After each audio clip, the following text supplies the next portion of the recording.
Our guest today is Jim Parkman. This was a huge case. I mean, this was the fourth largest accounting fraud in the history of the United States. The CEO of HealthSouth, the Fortune 500 healthcare company. Ferrari Enzo was nearly obliterated in the high-speed crash along the PCH. Zenvo, ST150S. He went from being on the Real Housewives of New Jersey. Only going to make 3 for the United States. I'm Parkman Khan, former exotic car dealer turned #1 FBI's most wanted fugitive.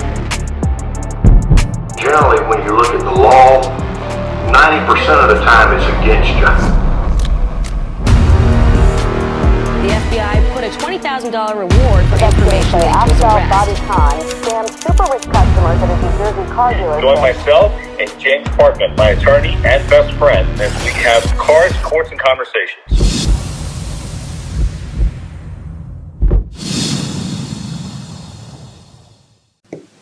Hey, welcome back to another episode of Parkman Khan Unleashed. I'm Jim. That's Jim Parkman, and I'm Bobby Khan. Jimmy's back, and nice to have you, Jimmy.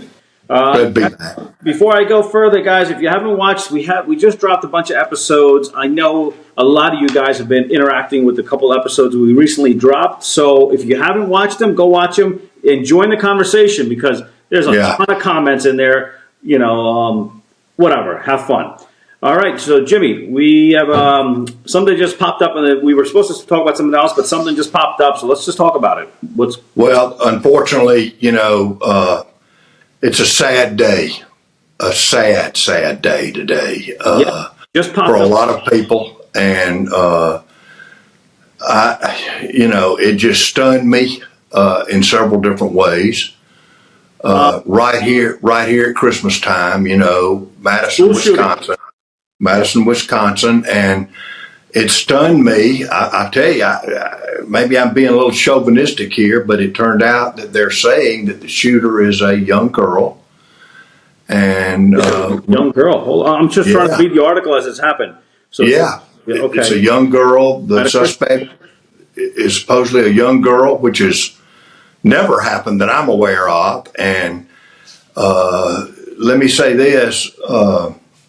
She shot. There's 6 people hurt. There's 2 dead. The teacher and another 3 dead. Well, yeah, the shooter is one of them. They found her dead, and they found the teacher and another boy in the classroom or wherever. The teacher and another student. Let me say that's been shot and killed, and 6 others that have been shot. 2 or 3 of which are in critical care.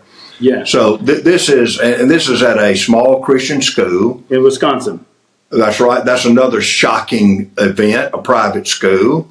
Yep.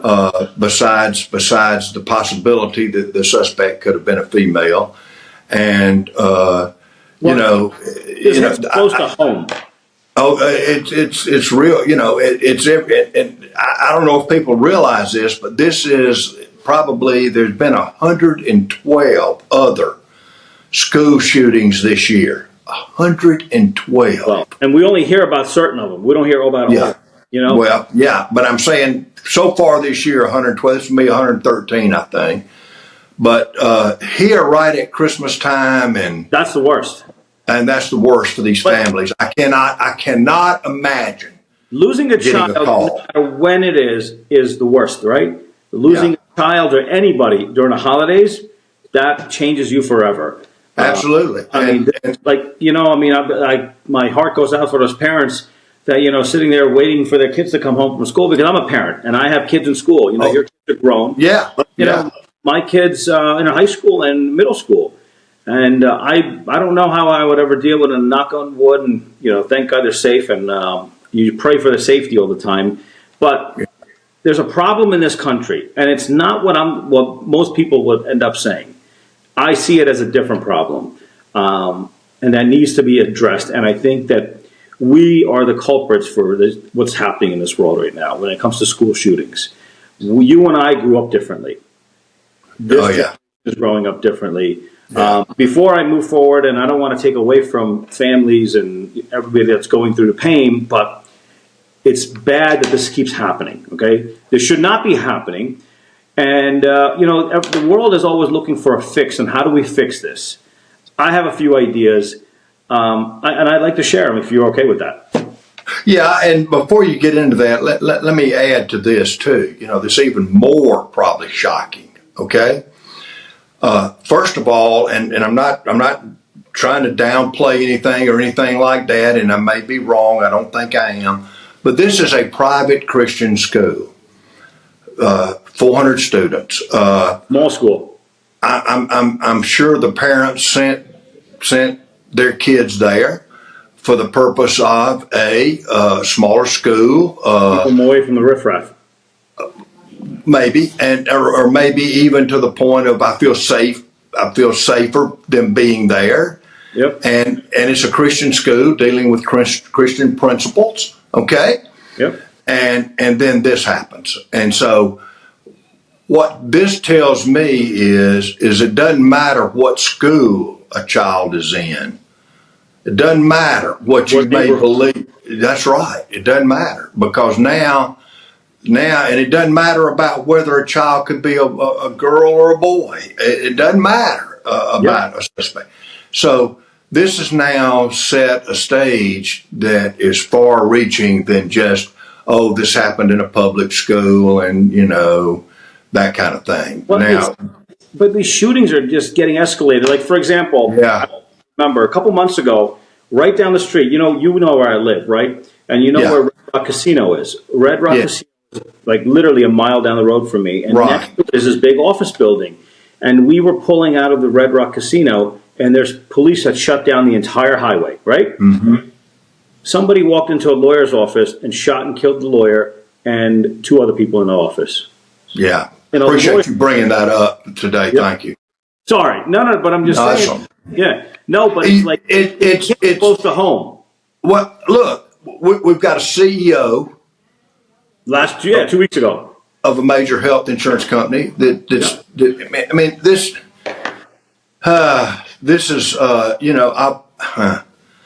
this has just gotten way out of hand, and you know what? I'm willing to listen to you, because I'll tell you right now, I've wrestled with this, and I have defended a young man in a school shooting. Oh, did you? I didn't know that. Okay. Yeah. And look, I mean, it's just unbelievable. I mean, and it's unbelievable for the families and everybody of the kids that got shot, of the shooter, the family for the shooter. I'm sure they didn't expect this or suspect this. I mean, you send your kids to school. Yeah. And that's the thing. We try to talk to our kids too. We make sure everything's okay. No one's picking on you. No one's doing this. We want to know as much as possible, but at the end of the day, a lot of people won't tell you, and you don't know what could happen. And it's hitting close to home. There's more and more. Like before Columbine back in '97, nobody ever heard of. Oh, sorry, it was like '99 or something like that. Yeah. Not any of this stuff. That was the first school shooting, and then after that, it's just become a thing. And I don't want to be disrespectful, and I don't want to take away from what happened today. But I'm going to go down a different road than what politicians and the media have been going down for the last 20 years when it comes to school shootings, okay? All right. Sometimes you have to address the problem. And the problem is we are afraid to address the actual issue. And, you'll have the left saying it's gun problem, and you have the right saying it's not a gun issue. But no one actually pauses to say, why is this happening? Forget the guns. Yes, the gun is actually a tool that's used to do this. If it wasn't a gun, they'd use a knife. I think what's happened is we have weakened our children. Okay? When you and I were in school and we had an issue with somebody, we went into the schoolyard and we got in a fight and it was over. That was it. There was no, you know what, I'm going to go home and get my gun and shoot you. We didn't think that way because we were taught to, hey, handle it with your fist. That's what we were taught. But now we live in a society where we're all about safe spaces and don't use your inside voices and don't raise and don't do this. And it gets to a point where we've chickened our kids out, okay? We have to toughen up our kids and say, you know what? If somebody calls you a name or something like that, don't cry about it. Go in the backyard or go outside on the bus stop and knock him the hell out. Guess what? He won't do it again. But don't go home and take a gun and shoot the kid and then destroy your life. All right, let me take a different approach. Go ahead. And throw in something that, that's different, okay? Okay. I know what happened in mine involved a bullying situation, okay? Yeah. And I don't know what happened in this case, but there have been others that maybe have been bullied and stuff like that. I don't know all of them, of the 112 previous ones, I don't know. But something set somebody off. Now, the difference that I'm having right now is you're right. At school, we dealt with it at school. But now you've got social media. Yep. You've got this, that, and the other, and it's every day. And if somebody is saying things about you, it may be coming over, all over. And it's not just, it's not like it's like the whole school knows about it now. And yep. and it wasn't like in our day, it was just between me and somebody else or this, that, and the other. You know what I mean? Yeah. So now we're getting it, and now they're getting it every day, the bullying, and it comes across and this. I don't know. I don't know what happened here. Yeah. I don't know. Triggered her. It's a girl. Yeah. Yeah, it's a girl. So, who was the suspect? The teacher? Was it the teacher? Was it the young man that got shot there, or the other student? I don't know. I don't know if she was being bullied or not by people in there, and she just finally said, "I've had enough." And I'm not excusing the action. No, I know. And you know what? To your point, I'm going to point out what you're saying is, I feel like society has gotten nastier over time. Okay, it has. People are just ready to just chop. Like, no one is nice anymore. Okay, no one is friendly. Everybody's all about me, and they'll jump down your throat for the smallest little thing. And you're like, hold on, calm down. It's not that serious. We don't have to sit there and get all crazy and violent. And, like sometimes I always say to Stephanie, because like when we go out, life has changed me. Like I used to lose my temper a lot. And then after everything we went through between losing our son and our business and, the whole thing, nothing bothers me anymore. So if the barista screwed up my coffee, I'm not losing my thing. If I'm out someplace, and I look at people and like the guy's coffee order is bad and now he's throwing a temper tantrum. I'm like, is it that bad? I mean, there's worse things in life. But what is it? Is it the medicines that they're taking? Is it all the drug? What is it? What's causing? I don't think you can. The problem is, I don't think you can point to one problem and say this is the only problem. Yep. We're in a society today to where you're right. You summed it up a minute ago. Everybody is just being ugly about everything. Yeah. Okay. Yeah. So that just goes over toward a cup of coffee isn't right, or you go through a drive-through and get a hamburger and fries, don't put the fries in there. Yeah. And the whole world goes, is wrong. But people are so quick to lose.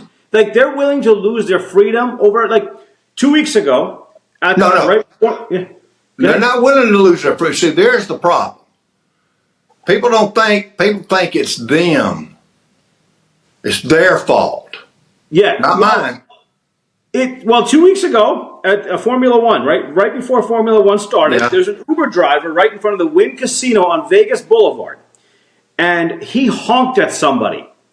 The person got out of his car and shot and killed the Uber driver. Right in broad daylight. Guess what? You're going to prison for the rest of your life. Oh, yeah. What, because the guy honked at you? That's all it took to get you so unhinged? Thank goodness he wasn't in New York. Yeah. It's like, but it's like you don't get it. Like, I don't understand what's going on here. And you can't. I mean, it's just people. I mean, it's gotten to the point that the anger and the rage. And he'll probably say, I got angry and I just lost control. But why? Why are you so angry? Because the world is angry. Yeah, the world is angry. Everybody's angry. Yeah, everybody's miserable. No one is I miss the good old days of like growing up in the 80s and stuff where, you can actually get a smile from somebody and it wasn't that serious, And I think these devices and everything has gotten people so run all the time because now, before you left the office, you were done. You left school, you were done. Now, at 24 hours a day, that bully at school, he can sit there and message you on the phone. or you a message, media. or let everybody else in on it. And I mean, I don't know. I don't know if it was the teacher. I don't know if she had a problem with I mean, maybe we'll know, maybe we won't. I don't know. Here's what I'm going to lead into next. Yeah. Okay. So now, schools. Okay. Here's what I think has to happen in schools. Now, I'm not talking about malls and whatever. Not. I'm talking about school shootings to protect the children. I have always said, look, at the end of the day, you can sit there and say, I want to stop this and I want to ban guns. I want to do this or I want to do that. But let me tell you something. When we banned alcohol in the 20s, what happened? We had more booze in this country than anything else. We banned cocaine decades ago. There's cocaine flowing everywhere. When you ban something, it comes in. You tell a kid you can't put your finger in that socket, he's going to put his finger in the socket. So banning guns, we'll get them from Mexico. We'll get them from South America. Look, you can find them. If you want one bad enough, you can get one. I mean, that's not the solution. That's not the solution. No. What you have to do is this. We have a lot of ex-military people that are unemployed, that are looking for work. You know what? We can put money in our budget and say, hey, you know what? What we're going to do is we're going to put 3 or 4 ex-military members that aren't suffering from PTSD or anything like that. And those people are trained to be under combat. They're trained for war zones. They're trained for active shootings and stuff like that. Mm-hmm. Like the cop that they had in Texas, he went hit because cops don't deal with that every day. But military members, they're known for this. You know what? You put them in there, you pay them a salary, you get some jobs, and you know what? Guess what? There won't be any shootings in the school because the moment it walks in, that military member is trained to put an end to it. Yeah, but here's what we've had to learn. You ready? Yep. I don't think you're going to find at this school any provisions, whether by law enforcement there or security or whatever. I don't think you're going to find it there on this day. Yeah. Yep. And the reason why is because nobody thought it would ever happen at this school. Yeah, I know. But it's now so, that reality. So now what's happened is, now every school everywhere has to be on alert, because now we've learned that it is not just some public school out there with 1,000 students or whatever. It can be a small school in a small community. It can be in a wealthy community. It can be in the inner city. It can be a Christian school. It can be whatever. But it can happen. And it can happen. And so now here we are. Yep. Here we are. Now here's the other flip side. You're an attorney at this point. Yeah. You saw that case that happened. It was I considered a landmark case where they charged the parents. Is that going to set precedent? Because they found the parents liable. Oh, I understand what they did. I understand that. Okay.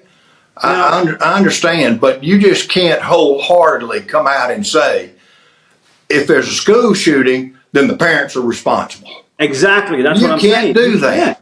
You can't do that. But listen. Let's say this girl, the shooter, if she's a girl, suspected shooter, took her own life. Okay. Yep. Let me tell you something I've learned about people that commit suicide. They don't tell anybody. No. You'd never know it. No. Everyone I've ever been around, you'll never know it. It never occurs. There's no sign. There's no nothing. It just happens. Okay. Yep. So what are you going to do if that happened here? The parents they're going to blame themselves, and they shouldn't. Yeah. And they're going to say, why didn't we know? And the answer is because sometimes you just don't know. You just don't know. People don't tell you that. And that's the sad part, too. Now, they've got to live with this. They got to live with it, but I don't think that they should be charged. Okay, guys. Oh, you got to run? No, we're out of time. I hate to say it. We got into this, and well, listen, our condolences to the family. Absolutely, and to everybody. And the family of the shooter, because you know what? They lost a child, too. And nobody deserves to lose a child or any loved one like this. Yeah. So, our condolences. We'd love to hear your thoughts on what you think. What's a solution? Is there a solution? What do you think? I've got a solution. It ain't going to happen, but I got a solution. What is it? What the Beatles said. All you need is love. Leave it to Jimmy. That's it. All you need is love. And if everybody would do that, you wouldn't have a problem. Yep, true that. All right, well, stay tuned for our next episode.